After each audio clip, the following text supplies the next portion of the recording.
Hello value investors, thank you for joining me. Today I want to talk about Okta.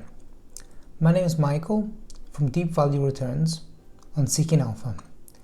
Okta is an interesting business, has very strong visibility, and there's a lot to like here. But the biggest attraction that I see is really its valuation. So let's just get into it. So Okta is an identity asset management platform, okay? So it lets users be identified and log in to certain applications or devices or whatever. So it's really for an enterprise tool and to allow increased productivity. If you think about it, the number of times you have to go from one platform to another and you have to type in your password, etc. And it's just a lot of hassle. So here's a tool that allows users to just be very quickly identified and operate in a zero trust environment. Okay, so Okta is trying to say that in the same way that an organization might need infrastructure or enterprise resource planning or storage, or there's so many different CRMs or whatever, there's so many different tools that organizations need, but above all that, Okta is saying we're going to be the primary cloud that allows organizations access to everything else. So that's very compelling. And if you think about it, Okta coming in to 2020, to the COVID period, it already was on a strong growth rate, and it was already being recognized by the market. And 2020 came around and there was the digital pull forward, and the stock did quite well in 2020. However, in 2021, the stock hasn't really done as well. You can see here, it's been a volatile stock in 2021, but for all intents and purposes, hasn't really gone very far so far up until the end of July. So you can see here, the stock is practically unchanged since the start of the year. Now, this has happened with many other high growth names. It's just investors are kind of unsure of how growth falls out and in 22 and beyond, and how investors would like to price that up. So there's a lot of question marks that the investors are a bit unsure about, and this isn't particularly just about Okta, but it's just generally the space. What I find quite interesting here is that the company is growing clearly very, very fast. So not only that they're guiding to grow this year at 47% year over year, but it's also saying to investors, okay, we have a strong current remaining performance obligations. So this is a leading indicator.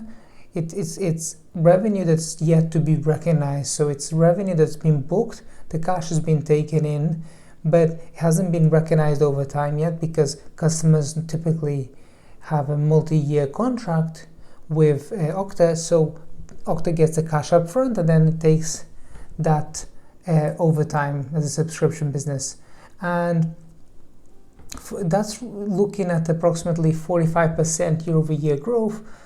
So the current RPO, so that together with the fact that the company is guiding for 47% year-over-year guidance, the two together is a very bullish indicator. It tells you as an investor that not only the guidance is strong, the bookings that are to be recognized over the next 12 months are also strong. So it all together, this works well together and shows investors that Okta is still growing despite it being on a run rate. So by my estimations, by the end of fiscal Q4 2022, which ends in January 2022, it's going to be growing at approximately a run rate of approximately 1.5 billion. So for it to be growing at that level of run rate and to be growing at the mid 40%, edging close to 50%, is really quite an interesting story. So you can see here, you probably can't see the numbers in the graph, but in the graph it shows that it's very consistent. So the net dollar-based retention is approximately 120%. So that means customers come on board to Okta, and Okta upsells its services by approximately 20% more than the year before. So it's a very successful land and expand strategy, and it's clearly working. So you can see here just a very consistent line of them upselling 20% to new customers. So with this, with the strong net retention, with the leading indicator of the current performance obligations, all together with the multi-year contract, Okta is saying to investors, we have what it takes to grow at approximately 35% per year over the next 4 years, and so that by the end of fiscal 26, which ends in January 2026, we're going to have 4 billion in revenues. So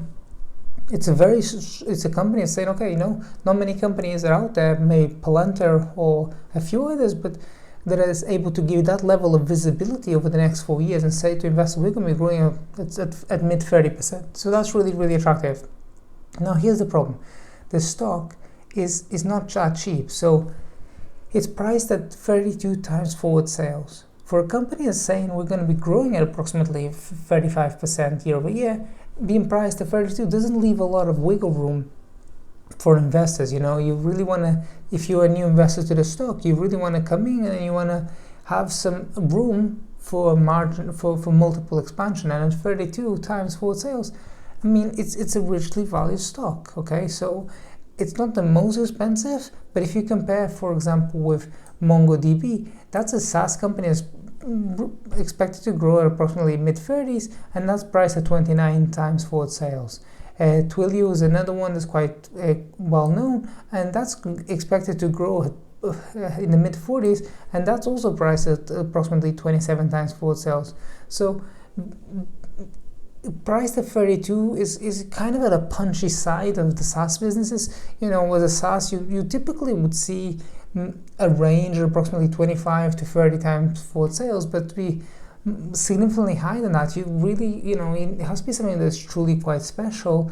And it's difficult to see in Okta's case that a new shareholder to the stock would really find something to be positively excited, some kind of edge that hasn't been already priced in.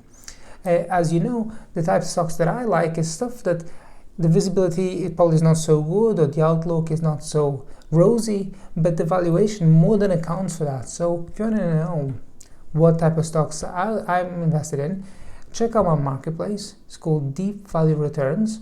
You're welcome to do a totally free trial to see if it suits you. Cancel anytime before 14 days and you won't get charged anything. And if you like it, obviously, once you come in, we have a little chat or whatever, you stick around, and hopefully you stick around, and we'll see you soon.